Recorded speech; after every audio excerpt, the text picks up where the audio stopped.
Okay. Okay, so again, I'll just reiterate our suggestion in relation to the respondents of the study. You need to get licensed, registered radiologic technologists who are working in the hospitals, and at the same time, they at least have a work experience in that hospital. They stayed in that hospital for 1 year or more. Okay, so you need to exclude, no, yung under probationary, do not include them in your study. Okay, thank you. I will give the chance to Ma'am Gretel and Ma'am Gabilago. Okay. Gretel, you still have questions, or let's move on to their paper na? Sige po, ma'am. Move on na tayo.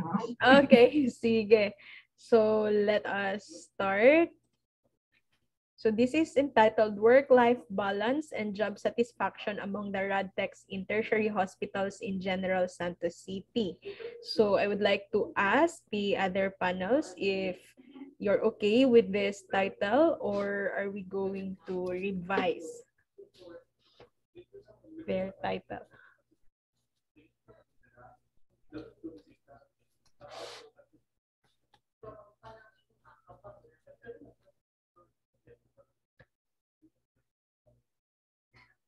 You're okay na. I have a question sa kay Ma'am Gretel, ma'am. May I ask her? Okay ba po yung RADTEC? Is it universally acceptable? Yung tawag na RADTEC? If I may suggest po, radiologic technologies na lang po yung gawin natin than of the shortcut name of the profession po. Radiologic technologies na lang po. Work-life balance and job satisfaction among the radiologic technologies in tertiary hospitals in General Santos City po.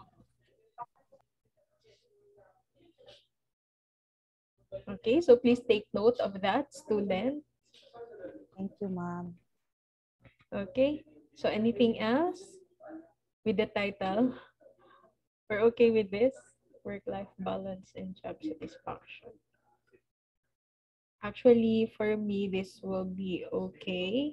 But the rest of the format of your title page, please revise according to our institutional format. Nakabold yung title ninyo.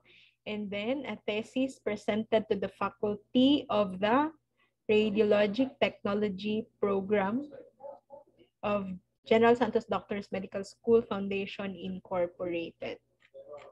Okay.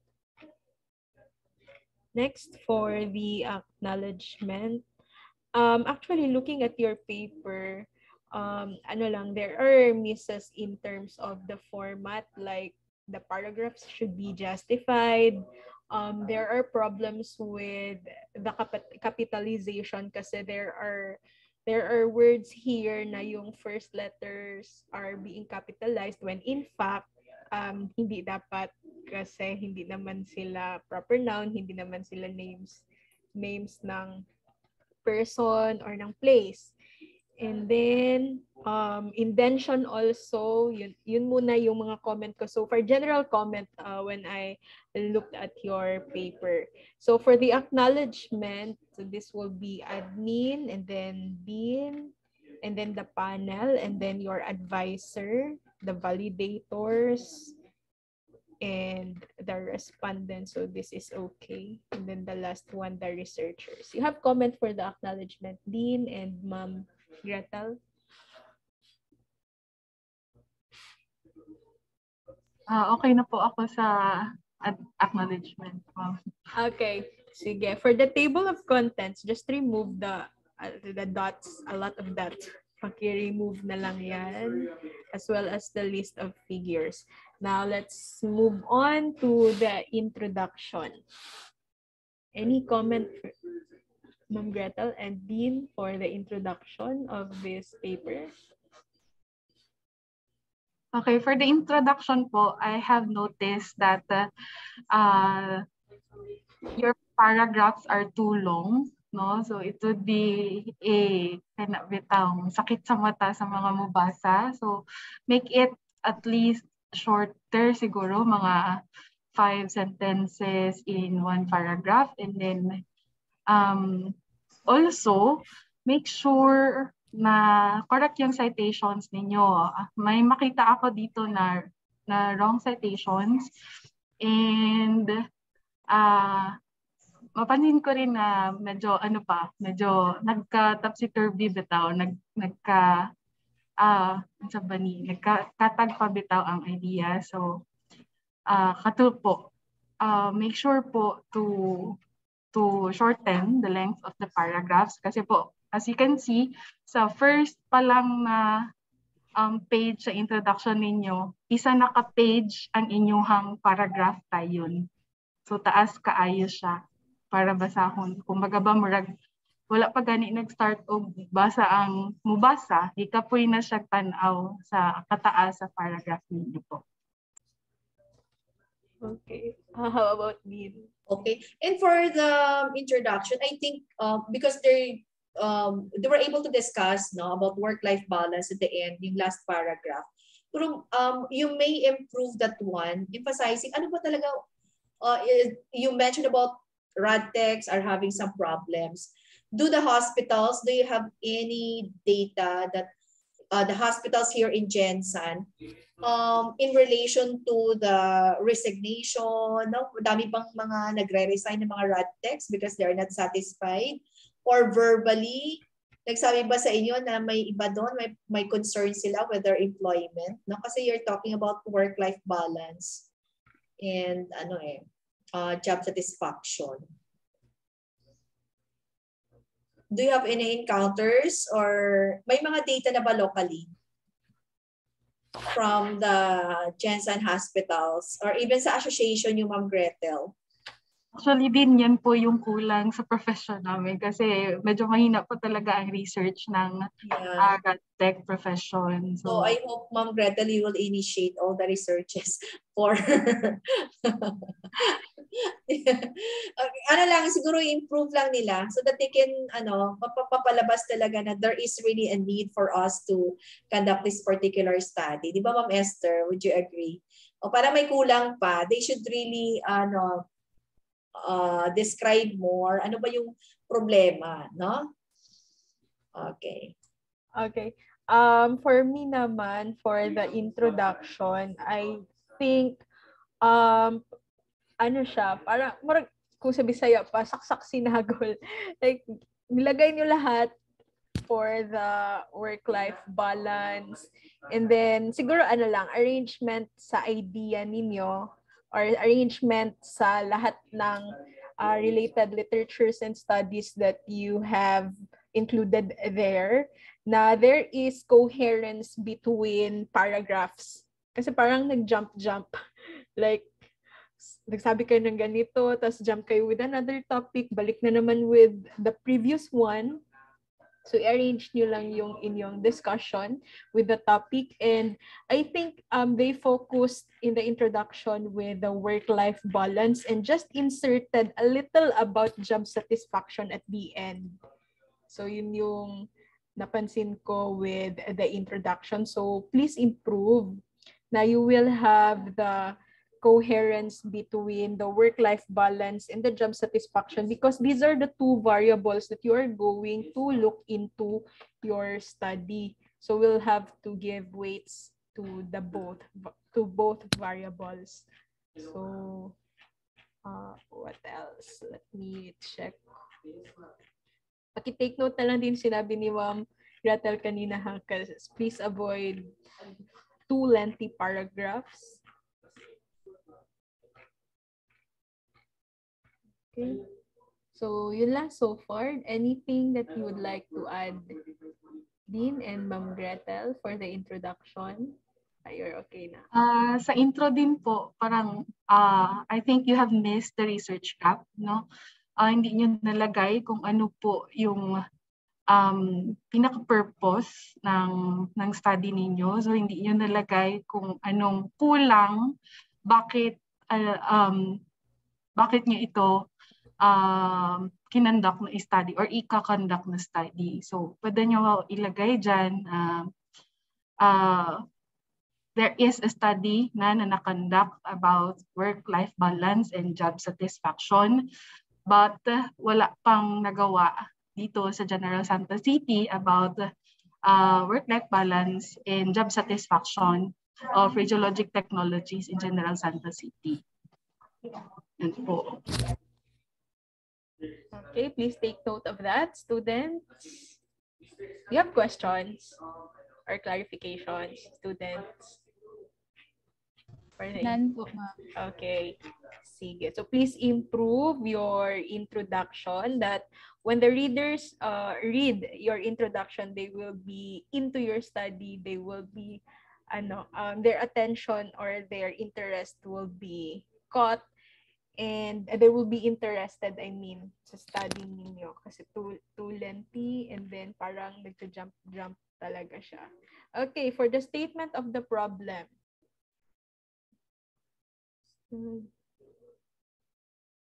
Please do not capital the work-life balance and the job satisfaction. What is the extent of work-life balance among radtechs?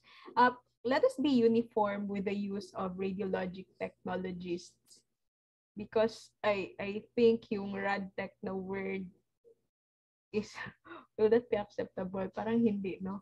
For a formal na paper, let's use radiologic technologist. What is the extent? You're okay with question number 1 po, Dean and Ma'am Gretel?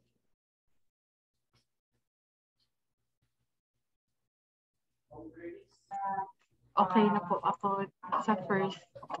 Okay. How about so number 2? Okay lang tayo dito, ma'am? Where have you, where did you get the items here or the areas you included in the statement of the problem?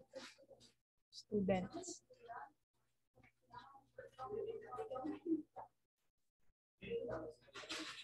Everyone. Nawala na si Mr. Mustafa.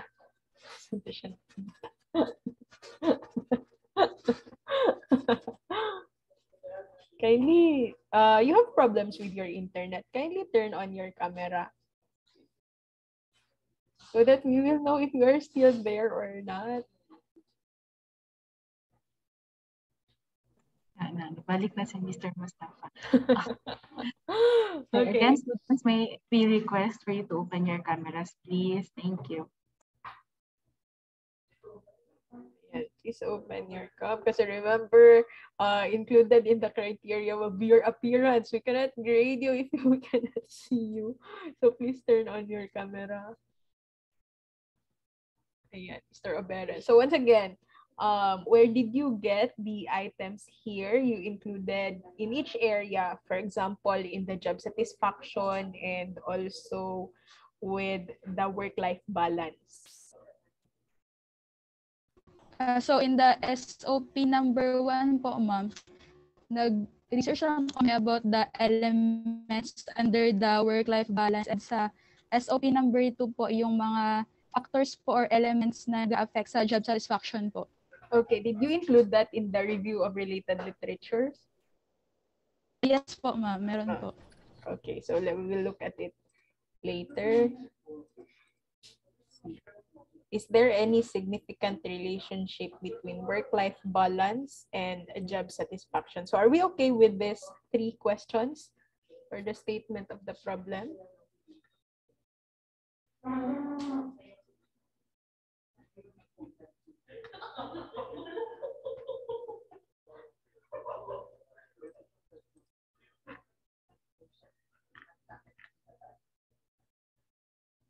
Okay na po tayo. So, sige.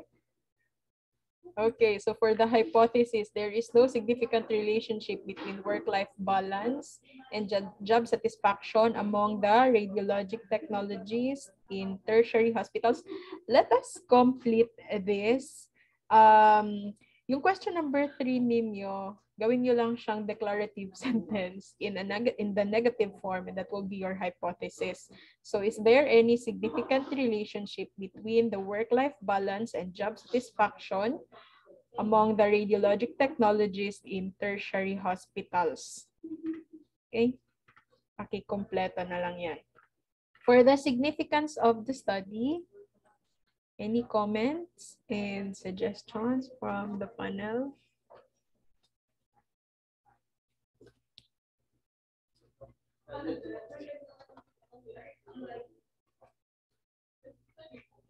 Okay, for the format of this, this one is for the APA format. I think this one is heading level 3. So actually, this is correct, indented, naka-bold, but it should be followed by a period before you start with the description or the discussion of the benefits they will get in the study. So yung radiologic technologists and other medical students, okay naman siya, but the succeeding entities that will benefit in your study, hindi na siya naka-follow. Wala na silang period lahat. Okay? How many radiologic other hospital? 1, 2, 3, 4, 5,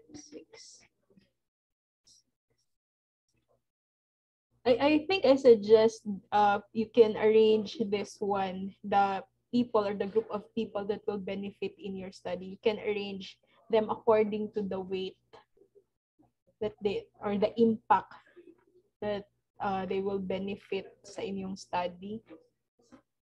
Tama naman, radiologic technologist, but other medical student ba yung next na magbe-benefit from your study?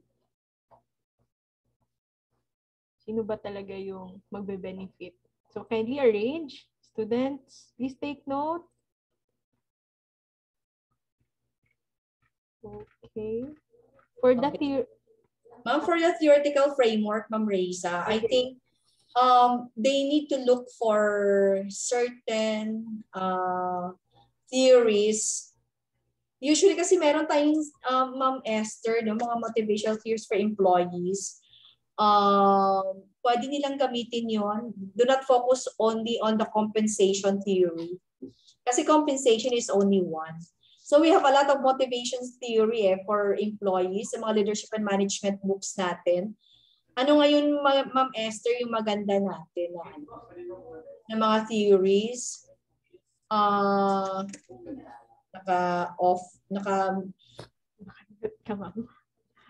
Sa ano natin, Ma'am, we have so many theories available. Yeah. Oo. Yung hygiene and motivation theory by Herzberg.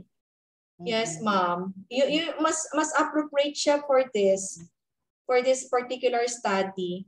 So please look into that. No, available naman yun with our leadership and management books.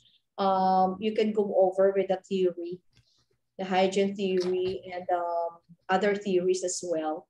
So do not focus only with the compensation theory. Mr. Mustafa, right? Okay. Buti si Mr. Mustafa nakasmile. Okay. So parang siya na yung satisfied sa job. Okay. meron nga nakalagay dun sa variable nila, happiness. Yeah. Anong mo doon, stand Ma'am Reza? Ano natin yung happiness? That is why Dean, I was looking for their reference for the things they have placed in their SOP. So titingnan happiness. Titingnan ko siya sa review of related literature din. Medyo kasi hindi kasi naka-arrange yung RRL kaya hinahanap ko siya kung included ba talaga yung happiness dyan. The job satisfaction.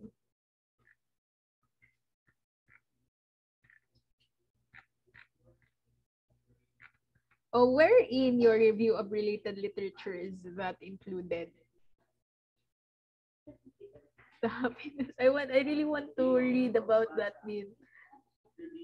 Kung meron yang reference, happiness, and what do you mean by happiness when it comes to the job satisfaction? Kasi kung Bisaya o nato nalipay kasi yung trabaho. Diba? Could it be an indicator that you're yung indicator that you're highly satisfied? Yeah, din. Para kahirap siya i-quantify. That's what I am thinking. Kasi feeling siya happiness. Yes. So according to Miss Olano, they have researched for this din. That is why I am looking into the RRL. Kung saan siya Ano, galing. tanungin mo yung empleyado, what is your level of happiness? High, low, very low. Okay, pero pag happy ka, parang automatic naman siya, di ba? You can, Ma'am Esther, kunyari happy ka. So, ibig sabihin, happy ka na talaga. Hindi mo na sabihin na, okay, I have a very high level of happiness, low level of happiness, parang gano'n. Kaya nga, doon ako na nag-ask lang ako if this variable ba tugma doon sa ating so that we can omit that one, Ma'am Raisa. Yes po din.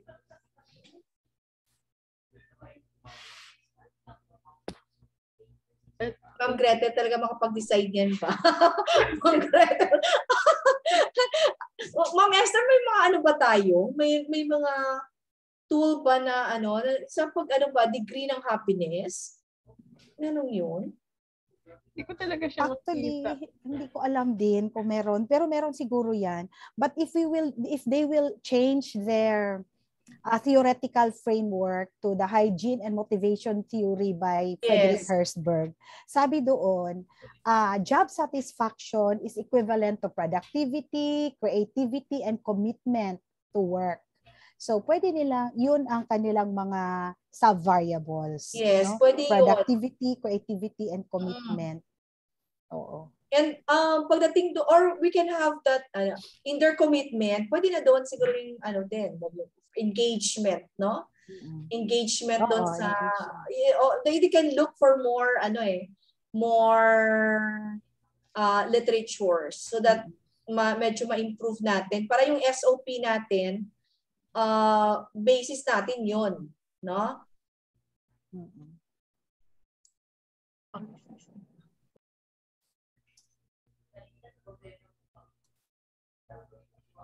So, i-change na lang po ito. Theoretical framework new students. Ano ganun, Ma'am Esther? Yung hygiene and motivation theory by Frederick Herzberg. Please take note of that, students, and kindly look into the different areas for the job satisfaction according to the theory. And yun na lang yung susundin natin din for the SOP.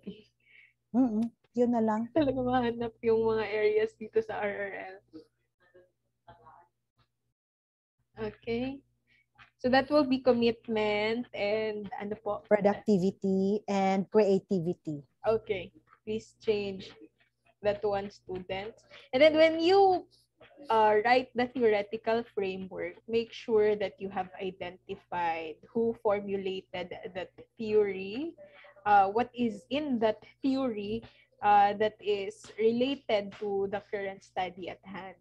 Para may connection naman siya. Wag lang yung, okay, this is the theory and then that's it. With no relationship with your study at all. Okay, so that's for the theoretical framework. How about for the conceptual framework?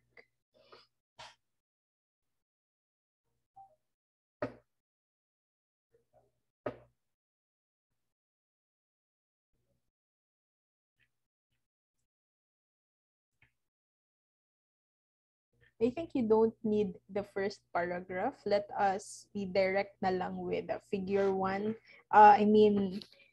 You just discuss what is in the figure 1 na lang. So we have the independent variable and dependent variable. And let us be clear with this. Like for example, the independent variables is the work-life balance. And please identify that the remaining there na nakasulat time management, stress management, and so on are just sub-areas. Kasi parang nakakalito siya. Na I think nakakalito siya when titingnan na like you have all this as independent variables na magkaiba silang lahat when in fact the things sa baba are just sub areas. That's the same with the job satisfaction also. And since this one is a formal paper, let us follow correct formatting for this one. Kasi magkaiba-iba na yung font size and even the font talaga of the independent and the dependent variable. And since this one is a correlational study, are we going to use the simple na lang na linya connecting the two 2 boxes. Okay?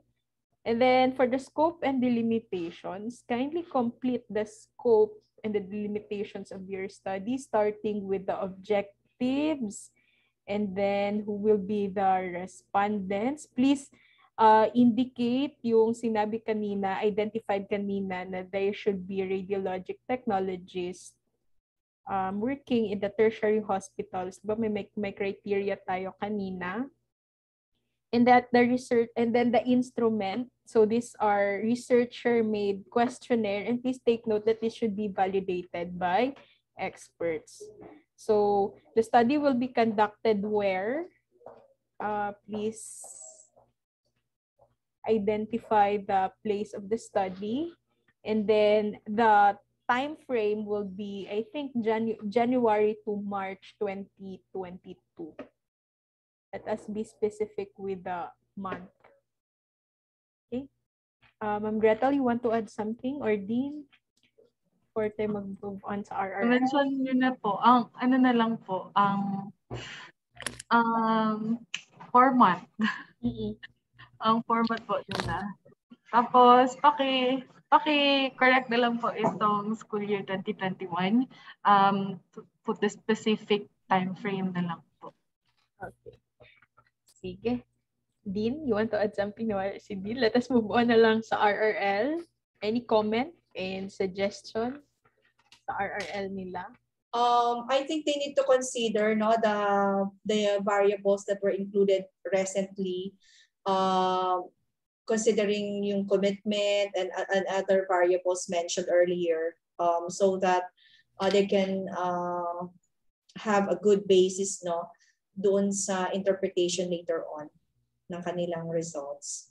Okay, so just consider all of the variables mentioned. Please take note of that. That should be included in your RRL, ha? Yung mga variables na na-mention kanina. Yung dapat yung laman ng RRL ninyo. Gretel, you want to add? Okay, sa akin naman po, since this is a RRL, no, this is a review of related literature, make sure to put everything, your references po. May mga nakita po kasi ako mga na-cite dito, pero hindi naman po nasali sa mga references ninyo. So, yan po, make sure to put all your references.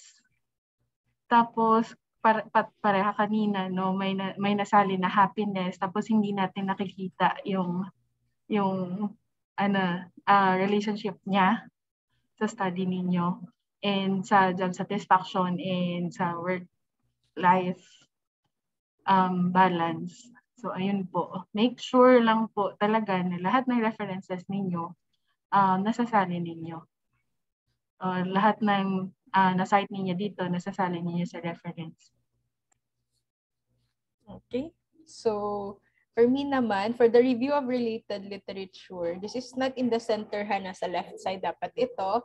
Please include an introductory paragraph before you start with the work-life balance. Just introduce what is in this section of your paper. And then another thing, just like in your introduction, please avoid too lengthy paragraphs, ha? Putulin nyo naman. Pahingahin nyo yung reader ninyo for the RRL. And then also, suggestion ko lang, please avoid abusing the use of according to. Like in this paragraph, according to, and then the next paragraph will still start with according to. Now, please do not abuse the use of that. Just be direct with the point direct to the point, and then just use parenthetical citation at the end. Okay. What else?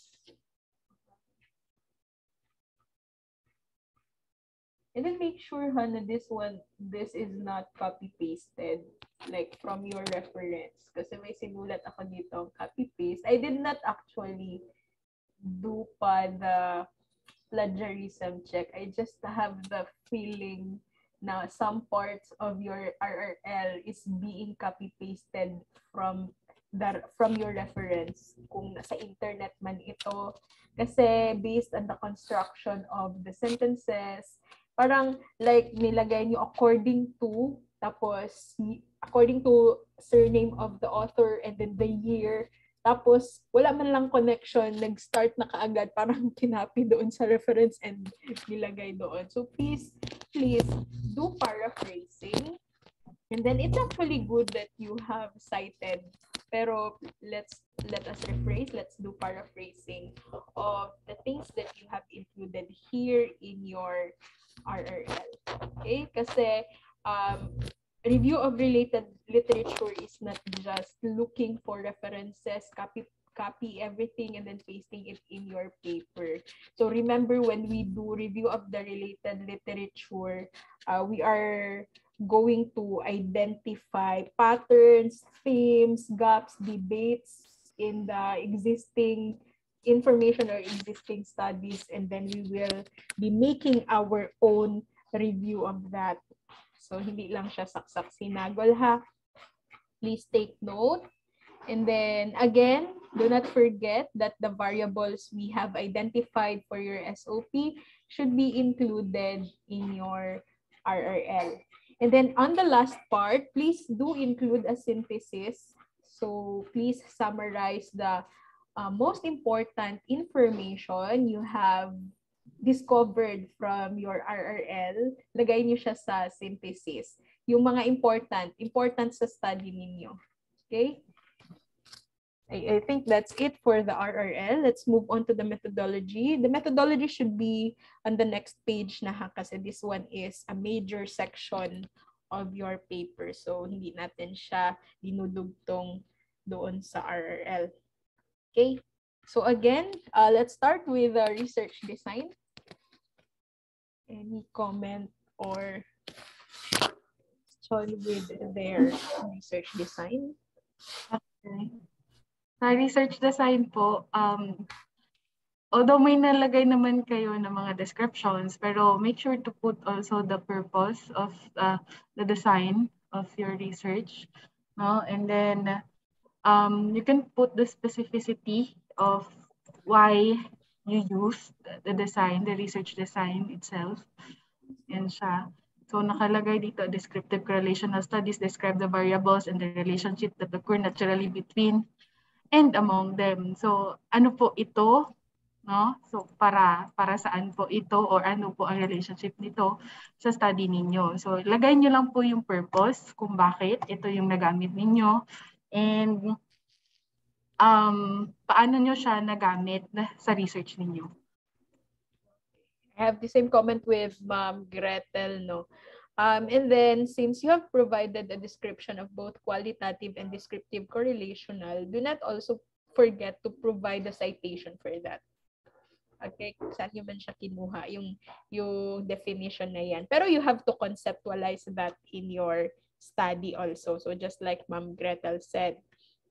Now, do not forget that in the whole methodology section and even the scope and delimitation, all verbs should be in future tenses. Kasi you are not yet done with your study. Nilalagay lang natin itong past tense kapag tapos na. So remember, you have not yet gathered your data. So future tenses tayo lahat, ha? Sa proposal. Okay, for the research local. For the research local, you have identified there the tertiary hospitals. My first question is Labelia Hospital a tertiary hospital? I think it is not a tertiary hospital pa po. Yeah, that's what I am thinking also. It's a small one. And definitely it is not a tertiary hospital, but in your scope and delimitation kasi you have pinpointed there na tertiary hospital lang. So kung tertiary hospital, let us not include the Labelia. Yung iba tertiary na, ma'am, I'm not really sure kasi I just know the St. Eli, the Jensen Doctors, the MMC. Yung iba na naka-state ito, tertiary na, ma'am, no, except Labelia lang. Oo. Ang Royeca, ma'am? So, tertiary na ba siya? Ang Royeca. Ang Royeca, I'm not sure. Hindi rin ako sure. Pero para sure, or para kung ano man, or kung gusto nyo man, pwede din natin i-omit na lang ang tertiary hospital. Hospitals in General Santos City na lang kung gusto ninyo. Para hindi, medyo limited lang din kasi yung numbers of rad techs dito sa Jensen, no? So baka kasi ma-limit yung numbers ng respondents ninyo kung magkaganon or magkaka-problem kayo with the numbers of your respondents soon. So if ever, kung gusto ninyo or kung ano man, may I suggest if tanggalin na lang natin yung tertiary hospitals. Instead, let us directly use the hospitals in General Santos City na lang po. Wag na lang natin specify ang level ng hospital. Baka kasi magka-problema kayo. Yun din yung naisip ko kanina pero nakalimutan ko sabihin. Baka kasi magka-problema kayo sa respondents, number of respondents ninyo. Kasi limited lang din yung mga rad techs ng General Santos City. Ang iba pa nga nasa ibang from other city pa yung ibang rad techs na nagtatrabaho dito sa Jensen. Kaya if I may suggest, ano na lang, hospitals in General Santos City na lang yung gamitin natin. Huwag na lang tertiary hospitals para safe tayo sa number of respondents natin.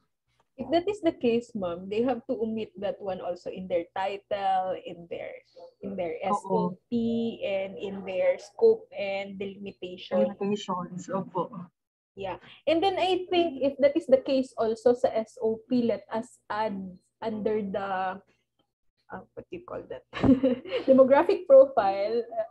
If that is okay with you, the hospital that they are working. Para ma-identify din natin na itong respondent na ito is coming from tertiary hospital, ito from secondary or a primary hospital. So, paki-add na lang. Okay? And so, then, if I can ask lang din, ma'am, sa research design po, okay lang po ba na dinidisclose natin yung name talaga ng hospital?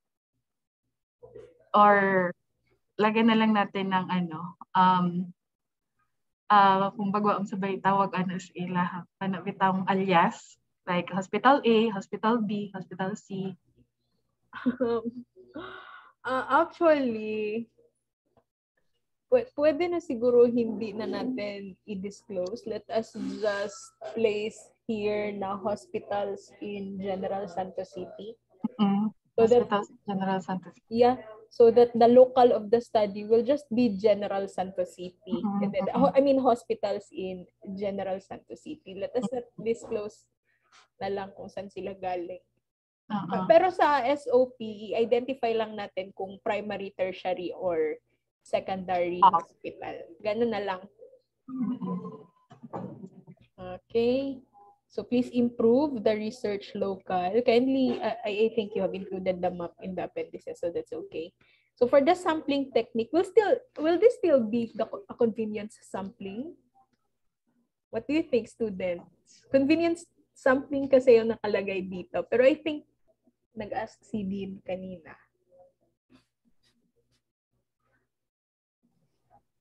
What do you think, students? Pa-istoryahan na to sila kay limited kay oral presentation na ba ni? So di ba? I think we need to hear a lot from you. Sige, I would like to ask Miss Hazel. Hindi sila nag-on ng cup. Hindi ka nag-on ng cup. Okay. So, kindly define first what is convenience sampling.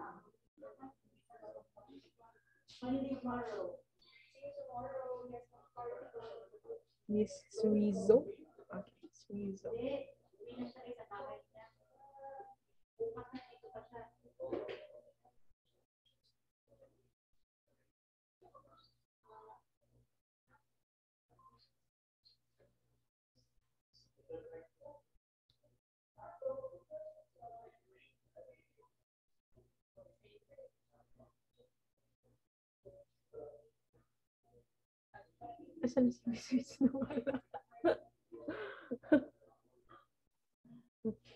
Okay, how about Mr. Overes? Ano po yung convenience sampling?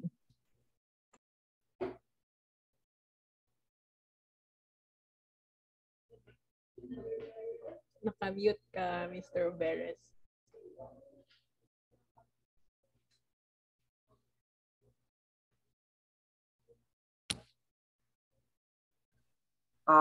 Yes, consider pa rin namin na convenient, nasa area po kami ng convenient sampling. Kasi we get what we can na lang, ma'am.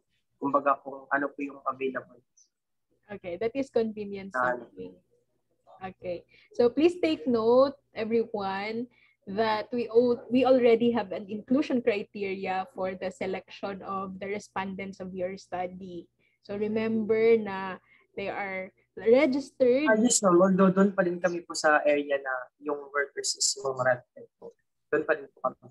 I mean, yung ginaano lang namin is about sa yung ginapuin ko lang po is yung criteria, whether siguro sa area of kung baguhan lang ba sila sa work or hindi, or yung age nila, something ganyan, ma'am.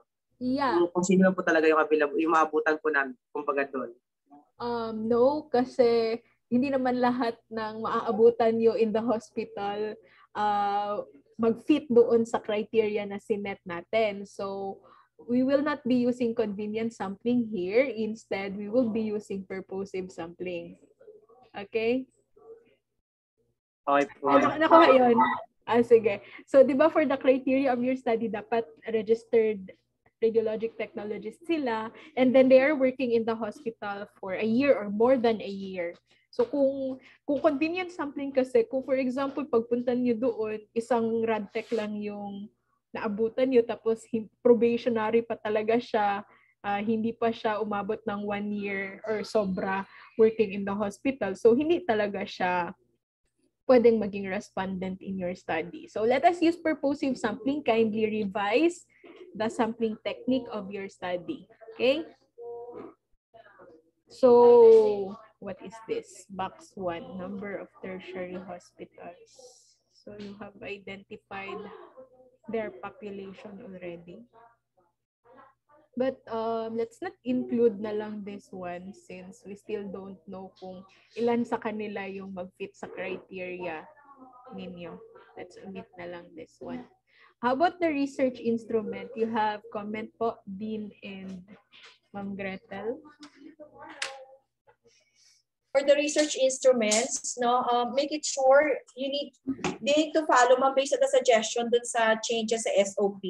They need to consider all those variables in their research instrument and make it sure that the instrument must be validated by experts as well. Maybe can we have one validator na HR? Gusto ko merong HR na validator. Pwede na siguro si Ma'am kasi patapos na rin siya sa MA niya. Si Ma'am Kaong, kung may time pa siya. Okay. As one of the validators. Para at least more on, kasi the theory that we'll be using is hygiene theory. So I think mas okay talaga kung from the end of an HR then. Now we can have some comments. And also, RadTech. Maybe we can have also Ma'am Muiko as one of the validators. Kasi she's working also as a RadTech sa hospital. So she can really suggest, no? She's working. And also another one, maybe we can have Sir, Jomari. Sir Jomari po. No? Okay lang, Ma'am Esther, no? We have 2 RadTechs and then validators. Can you take note of that? And we suggest also one from HR, Ma'am Jenny Maricao. Yeah, and then actually, I think the study of Mamuiko is about job satisfaction also. So, mag-fit in talaga itong study ninyo sa kanya. So, please take note ha, magpa-validate kayo sa kanila. And then in writing the research instrument sa paper ninyo, you have to describe the instrument itself. Anong laman yan? For example, if it is divided into 2 sections, section 1 includes the demographic profile, and then section 2 includes the variables, and how is your questions answered, yes or no ba siya, or naka-Likert scale ba siya? So please give a full description of your instrument sa paper ninyo. Ma'am Gretel, you want to add something? So far, wala na po. Yun lang din po, RadTech ha. Paki-avoid lang ng word na RadTech. Instead, Radiologic Technologies na po. Okay. So for the data gathering procedure, so actually I'm okay with this. Naka phase 1 permission. Okay, phase 2 preparation for data gathering. Oh, do not forget that you are going to have your questionnaires validated. That will be under the phase 2 preparation for the data gathering. And then the data collection. Okay. Kindly complete the data collection na part sa phase 3. Kasi parang hanging yung phase 3 ninyo. For the statistical analysis, you'll have I think you have your SOP. Naka-arrange dapat ito with the SOP ha. Like sa SOP number 1 ninyo, I think you'll have the demographic profile. So for the demographic profile, what will be the statistical tool na gagamitin natin dyan? Students. Let us check. Again, for the demographic profile, what will be the statistical tool? Mean po, ma'am. Mean? Opo, ma'am. Mean po. Are we going to get the mean for the demographic profile? Like ilang babae, ilang lalaki, ganon? I think that will be frequency, distribution, and percentage. So please take note. For the demographic profile, frequency, distribution, and percentage lang tayo. But for the job satisfaction and the work-life balance, it's where we use the mean. Okay, and then multiple regression. Okay, kasi you will have a lot of sub-areas under the 2 variables. But please, i-correct nyo muna yung under sa SOP ninyo according to the theory. For the bioethical diretso na ko. Any comment po, Dean and Ma'am Gretel? Wala na. Okay, you may go on, ma'am. Ay, okay po. And then for the bioethical consideration, actually, I suggest na hatiin natin siya. First, you will seek approval from the Research Ethics Committee. I mean, you will have your study to be reviewed by the REC. We will seek approval from them. And then afterwards, let us identify the ethical principles that we need to consider in this study. So what are those ethical principles? So for example, informed consent. Para klaro talaga siya, hindi siya nakaisang paragraph na medyo mahirap basahin. Like for example, informed consent, and then you discuss what are you going to do with the informed consent. So, and then identify also other ethical principles that we need to consider in this study. Okay? Ma'am Gretel, you want to add pa? Wala na. For the references, hindi ganito yung format natin for the references. Kindly check this one. Tapos, klaro kayo inyong copy-paste kayo. Naka-yellow pa. Naka-yellow pa inyong references. You have to arrange your references alphabetically, and we are going to use the APA format 7th edition for the formatting, for the referencing style. So, please check. Please check ha. The 7th edition. And then, konti lang yung references ninyo when in fact, I think, may mga references na nasa in-text citation ninyo pero hindi makita sa references. So, kindly complete this list sa appendices, Gantt chart. Meron silang din, sample questionnaire dito. Tama ba? I think I saw it. May mga changes naman tayo mong sa variable. So, they'll just, yan siya. Change na lang po. Change na lang po. Okay, so okay. So, please change this according to the theory and then have this validated before the data gathering procedure. Okay? So, I think that's it po. Or meron pang questions? I'm thinking also, Ma'am Ba, with the SOP, pwede lang magpakuha lang kaya tayo ng ipa-describe lang natin pero hindi natin siya i-correlate. Yung demographic profile para malaman natin yung monthly income.